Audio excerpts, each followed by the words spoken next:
Hi, my name is Brandon. Well, you can call me Big Z. And today I'm talking about one of my favorite authors, Patrick Rothfuss, and his currently unfinished book series, The Kingkiller Chronicles. So when I first found the Name of the Wind, his first book, it was right around the time it was released. I've been hearing a lot of good things about it. And, I went out and bought it and absolutely loved it. And, from the beginning of the book to the last page, I really went through a roller coaster of emotions and sleepless nights throughout reading it instead of studying like I should have been. Since then, I've read the book, I believe a total of 5 times, and I've read the second book twice. And I plan to read the books at least one more time before the release of the next book, perhaps twice, depending on the time frame. And for me, this is relatively unheard of, as I don't generally reread books. I only read my favorite books more than once. And even then, I read it at most twice. But something about his writing just makes it so that every time you read it, it still is like the very first time. It's so powerful, and you just get enveloped into it, and it's a beautiful reading experience for me. So, the last time that I read the books was in 2013. So, it's been a couple years, but that moment, the last time I read it was pretty important for me because it was really the first books that I read after my dad had passed. And, when I was in the hospital a lot with him, and I would just bring in a book and just read by his bedside when he was in and out, and I burned through a lot of books, and I didn't really pay attention to them that much, I think. And afterwards, for months, I didn't read a book again. And that kind of sucks because my dad loved reading, and he really instilled in me a love of reading as well. He actually was very meticulous in having a spreadsheet and marking down every book that he read. And when he passed, he had his spreadsheet had over 10,000 ratings. And I know he said that he read even more books than that when he was younger, but he tried to go back and mark ones he remembered reading, but he missed some too. So, when I read The Name of the Wind again and the sequel, it was truly a cathartic experience. Because, it let me know that it's okay to feel again, and had me cry about something that wasn't in my life. And it was just a really wonderful experience for me. Every time that I've read certain portions of the book, Name of the Wind especially, and the sequel, I have wept. And it's not just because of Kvothe, the main character, his hard life. It's because that the writing is so powerful and perfect that you cannot help but feel the emotions within and be overcome with them.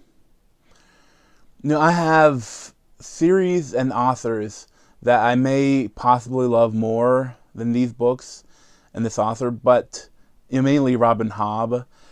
But I've never been unable to stop reading, like I have with Patrick Rothfuss and the Kingkiller Chronicles.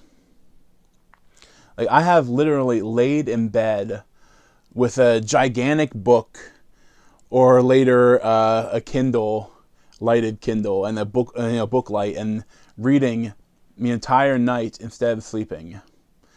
Eventually I had to stop reading just because it's time to wake up and go on with my normal life and hold off the reading for a little bit. And that's almost kind of a curse for me, because when I read my favorite books and the best books, I blast right through them. Because, they're so good, I read faster and I don't stop reading. And it sucks because they're gone, they're over, but then the books that aren't quite as good, they take much longer for me to read. So it's kind of like a conundrum. I no longer have the first book that I read from him, the actual book. A while ago, when my cousin was starting to get into reading, and he was looking for more books to read, he didn't know what where to find them and what books to look for. And I packed up a big bag full of the first books of some of my favorite series, and he gave them to him. And one of them was Name of the Wind, and I know that Patrick Rothfuss is one of his favorite authors now too.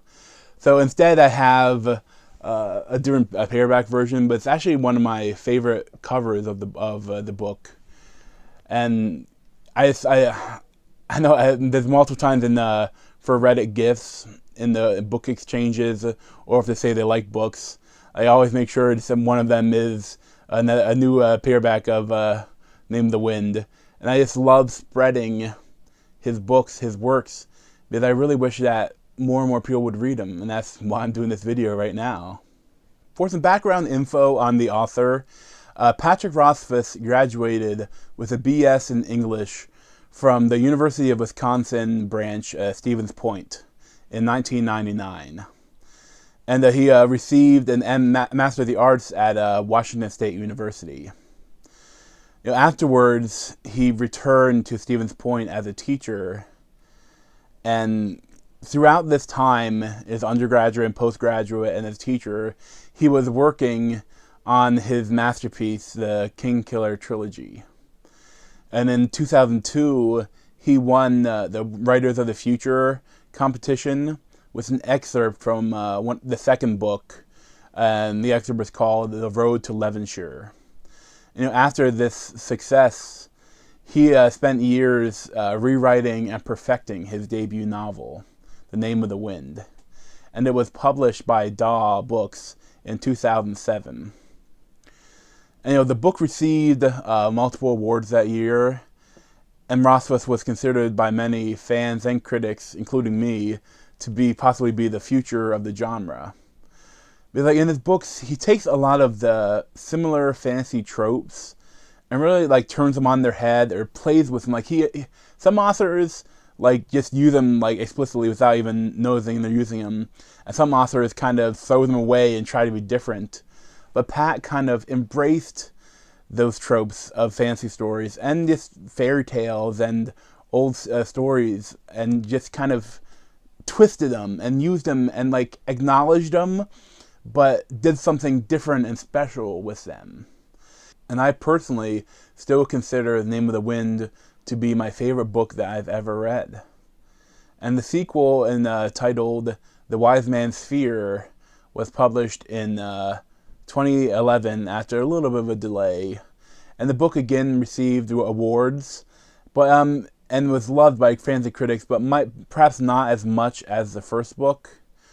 It's because, the second book has a little bit of trouble, and just because it didn't really move the story along as much as some people were expected, but it's still an excellent book that I absolutely loved. Currently, the fantasy community is still waiting for any news about the publication date of the third book, Doors of Stone, but considering the time and needed to copy edit and publish such a large novel, as I'm sure it'll be, I highly doubt it will be released in 2017. Now, I would love it to be released in 2017, especially around, it could be the 10-year anniversary of the release of the first book.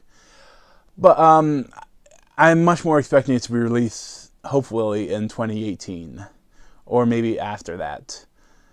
But I wouldn't hold my breath if the release date being sooner. But you never know, and whenever it is out, I will read it, and I have no problem waiting. To slightly abate our thirst for the third book, Rothfuss has released a couple of short stories set in the same world, and he's also released a novella, The Slow Regard of Silent Things, featuring Ari, who is honestly one of the most interesting side characters in the main books. And it's really an intriguing novella. It's kind of like a couple days in her life while she's preparing to meet with Kvothe. And it's such a charming and interesting way of storytelling. It's nothing like his main books. And that's why I probably wouldn't recommend a new reader starting off there. But for fans of the books, it's a really nice little novella to read. When Pat isn't writing, he's spending time with his girlfriend Sarah and their 2 kids.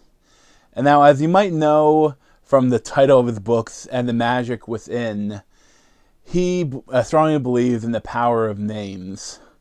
And in the sake of privacy as well, he doesn't want to give out the names of his 2 children online before they have any say in the matter.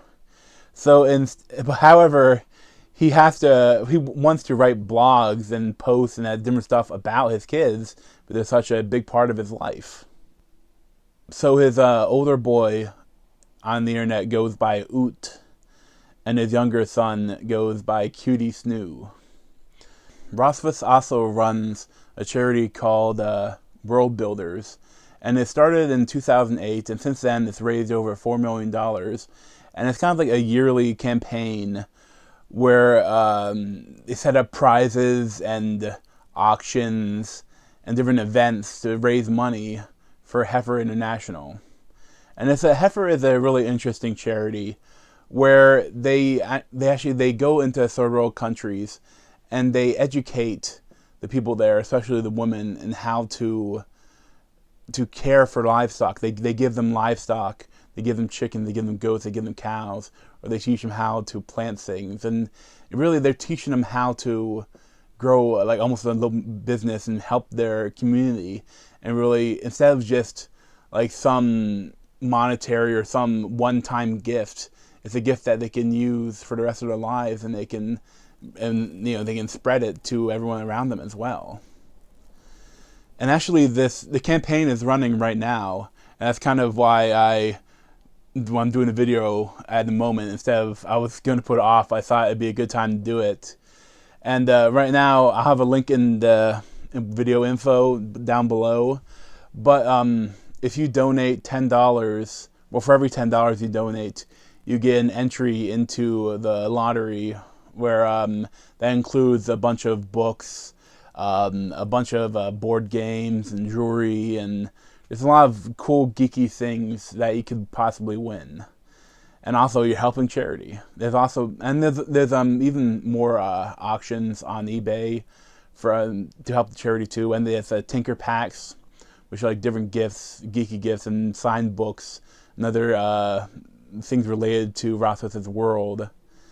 And check it out. It's a really fun charity, really fun campaign that he runs. He even does nightly streams during the campaign of him currently either playing Witcher 3 or writing book 3.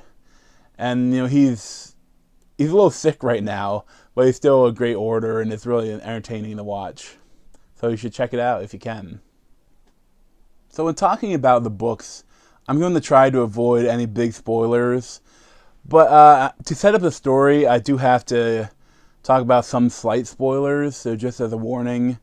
But I'm going to avoid any big thing, so you should be fine if you haven't seen it. But if you want to go into a completely new, you might want to fast forward a little bit.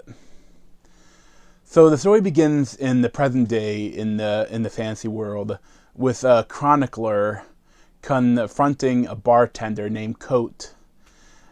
He's in this a small tavern in this tiny isolated town, and he believes that the bartender, this red-headed man named Coat, is actually the feared and hated Kingkiller named Kvothe.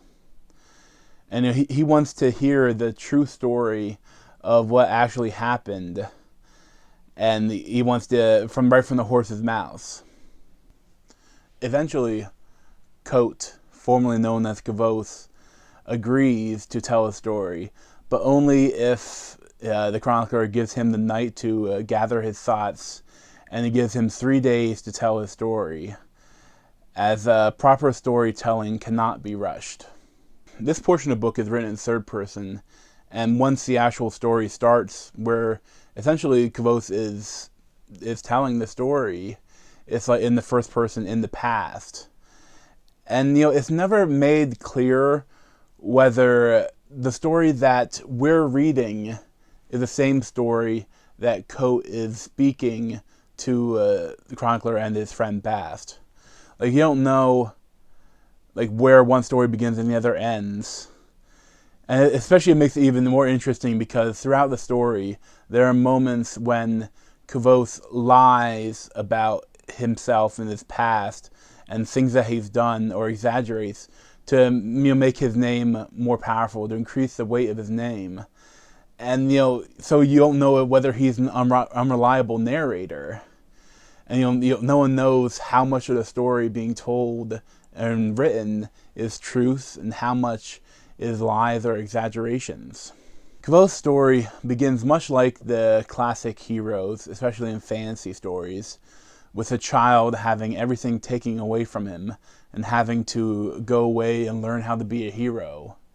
The first book is really an excellent coming-of-age tale that sees Kvothe start out as a child of the Edema Rue, which is kind of like a traveling troupe of entertainers and jugglers and singers and pretty much everything. It's kind of like almost like a little mini carnival, but they're under the patronage of a noble family. So they go around, they wear their colors, and they go around the world and spread their entertainment to the masses. And then they come back every year and perform at the noble's estate for parties and everything, and then they go out again every year, and it's kind of a continuous thing. His father and mother are kind of some of the most notable bards around, and when they write a new song, a new like epic story, they go through months or years of research, and until they're done, no one else is able to hear any portion of the song. They try to keep that until it's finished and it's complete. However, this time around, they chose the wrong subject to sing about, and the mythical and almost forgotten Chandrian. And let's just say that they don't appreciate their names being spoken. What follows is a heartbreaking story that ends up with Kvothe living as a beggar with nothing to his name except for loot. And he lives like that in different cities for years until he eventually makes his way to the university. This is a magical college where, along with the more normal studies, they teach alchemy and sympathy. And sympathy is the name of the wind's really excellent system of magic, where it's kind of slightly inspired by our scientific laws, like the law of thermodynamics, where energy cannot be created or destroyed. It can only be transferred. To simplify it, a person with enough power, will, and knowledge can link two items and manipulate one of the items, causing the other one an effect in the other, with varying amounts of success and loss of energy depending on the similarity of the two items. So as an example, I have 2 silver talents that are essentially the currency in this world, except for about like a couple hundred years earlier. It's like an earlier version of it. And if, like, imagine I'm not holding the one, and I link these 2 items with magic, and then I lift one of them, and then the other also lifts without touching it. And this item will be heavier, like, because you're essentially lifting both items. But since they're both silver and they're both the same shape and they're both the same metal, they are almost exactly alike. It'll be much easier to link these and do something to one to affect the other. However, if you instead had a silver talent and a copper jot, it's also again from the same currency, and you try to link them and move one, it would be much heavier. This will only be heavier, and it would require more energy from the sorcerer, whatever you want to call it, the sympathist, I guess. And it might not work. They're still metal. They're still relatively similar shapes, so they're not that bad for the difference between them. However, If instead you try to link Silver Talent to a vinyl Funko Pop of Bernie Sanders, that may be a little bit tough to do. It would require a lot of energy to lift this, and it would drain the magic user's energy sources and could potentially kill him in some cases. Or, I mean, that's more when they're doing things with heat. But, it would be very tough to link them and have one affect the other. However, you could possibly link this to the real Bernie Sanders and do things to it. I mean, again, it's tougher because it's made out of vinyl instead of human, but this whole idea, there's a lot of interesting things that can be done with this magic. And it's really, really interesting and intriguing magic system that I loved. At the university, Kvothe hopes to learn many things, including from studying in their giant library. He hopes to learn the truth beyond the fairy tales of the Chandrian. Even though if no one believes him, no one thinks they're real, he knows that they're real, and he wants to learn more about them so he can eventually get revenge for his family. And he also hopes to learn magic and even possibly learn the true names of things. And that's another portion of the magic where if you know the true name of something, like the name of the wind, you can do amazing things with it. You can tell it what to do. You can do whatever, a lot of interesting things you can do with it if you know the true name of something. But to get to that point, he has to go through many trials and tribulations within the campus, meeting and earning new friends, powerful enemies, and potential lovers. And that's one thing. There's a love interest in the book, Denna, which some people don't like. But, I really enjoy. It's some of the choices between them that they made are kind of goofy. But I think she's a sympathetic character, and, I'm looking forward to see how everything turns out with them. And this whole entire thing is under the constant threat of not having enough money for the next semester of the college. And it's really interesting side stories to the book where at first he's so young he doesn't have any money to his name. They give him gold to become a student, but then after that they have to do tests every semester. And you never know how much the tuition will be for the next semester for you. Because as this on a varying scale, depending on how much money you have, how well your studies are going, whether the teachers like you, and pretty much a million factors go into it. So he has a constant threat of being kicked out of school for a non-payment. So he has it's a really interesting theme, and you can tell from the coins. And Patrick Rothfuss is kind of a numismatic. He's kind of a coin nut, so he goes into the different currency and how he's hoarding it and trying to get enough just in case, and exchanging numbers. But they kind of have a number system where you try to study before you go for the testing, and it's just a really interesting little side plot for the main story. Truthfully, The Name of the Wind is my favorite book of all time. The favorite book that I've ever read. And I only have very small problems with it.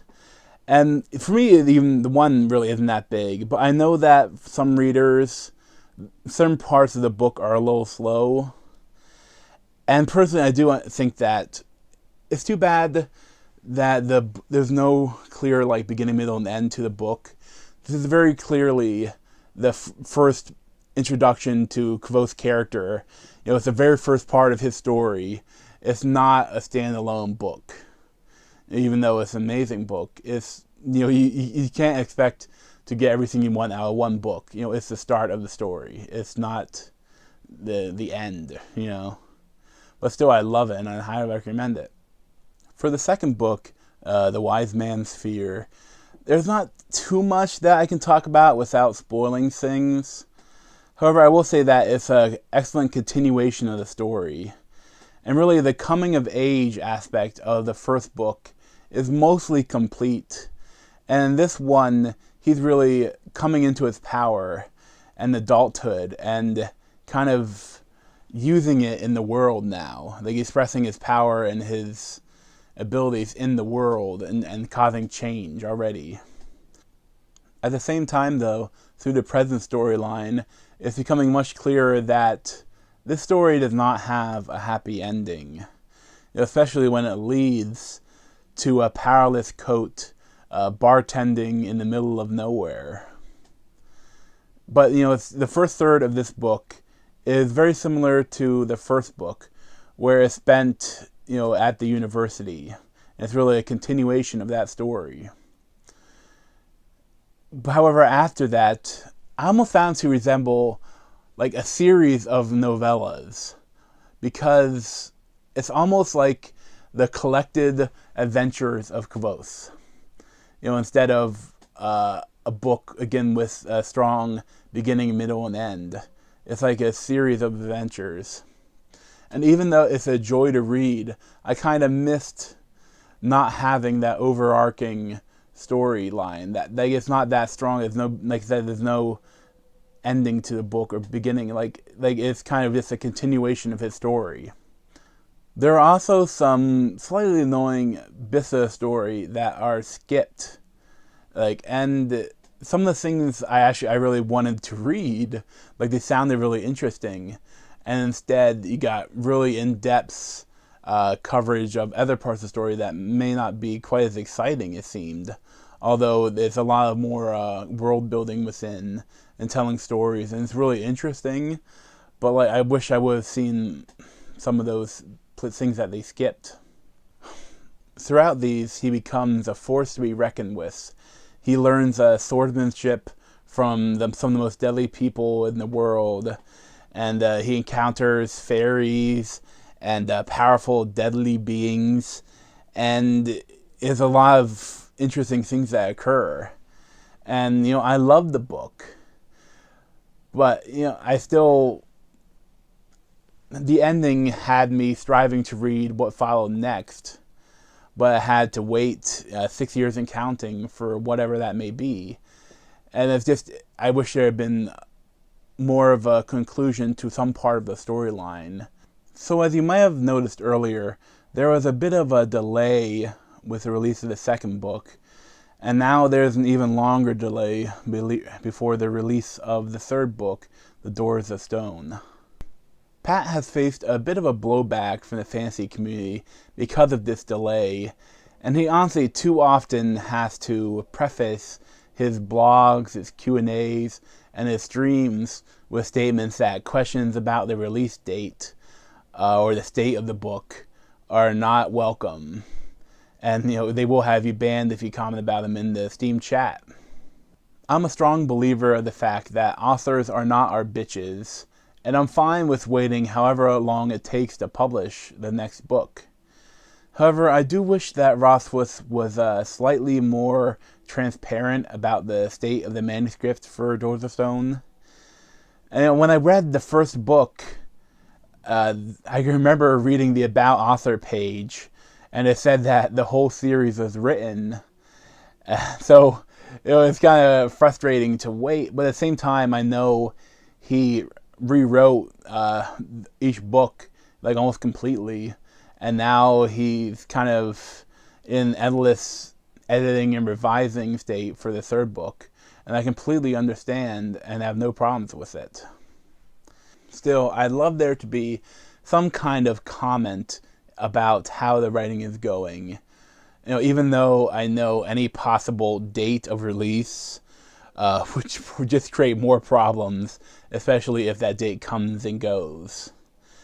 I don't expect the level of transparency like Brandon Sanderson gives, where the whole left side of his website has the progress bar for each of his novels, and every year he gives the state of the Sanderson address, like a blog that talks about everything he's working on and when he could see it, even years into the future. I don't expect any author to be to be that transparent, that level of it. Instead, I'd love to see something similar to what George R. R. Martin did earlier this year. He's another author that's been plagued by delays and missed deadlines. But, he wrote a heartfelt blog post where he explained that he had been trying to finish the next book and before multiple dates in the hopes of having it published before the start of season 6 of Game of Thrones, the TV show. And however, he ultimately failed. But reading his post elicited so much love in me for him, from just explaining, what happened and why it's been delayed, that I have nothing but love for him. I also really loved it when another of my favorite authors, Scott Lynch, who has been plagued by multiple missed deadlines and delays, explained that he was again having a tough time with his depression and anxiety and other things going on in his life other than the writing, that he couldn't make the deadline. And I was at first disappointed when my pre-order of the book was canceled. But in reading that, I could only feel love for the author. And whenever he lets his fans know that about a new release date, I will immediately again pre-order the book and anxiously wait until I can read it. Ultimately, to quote Shigeru Miyamoto, the creator of some of the all-time greatest video games, including Super Mario Bros. And The Legend of Zelda, a delayed game is eventually good, but a rushed game is forever bad. And based on this, I would much rather wait for years for the perfect version of the third book, Doors of Stone, instead of reading an inferior version that will forever be inferior and lesser than it could have been. I'm not saying that I would decline the chance to read the manuscript in its current state or an advanced reader's copy closer to the release date. But unlike games, which can receive, a series of patches to fix problems, a book is incredibly hard to fix after it's been published. For Kindle books, if there's from formatting stuff, you can send out a new update to it. But for especially the first editions of books, once they're out, they're gone. They will be how many people will experience a book. Even if you do change a few things in the next editions, that will always be the book for them. And, authors are artists, and art cannot be rushed. Pat needs to take however long he needs to take to write the book and to complete it in however he thinks it should be, with the perfect state.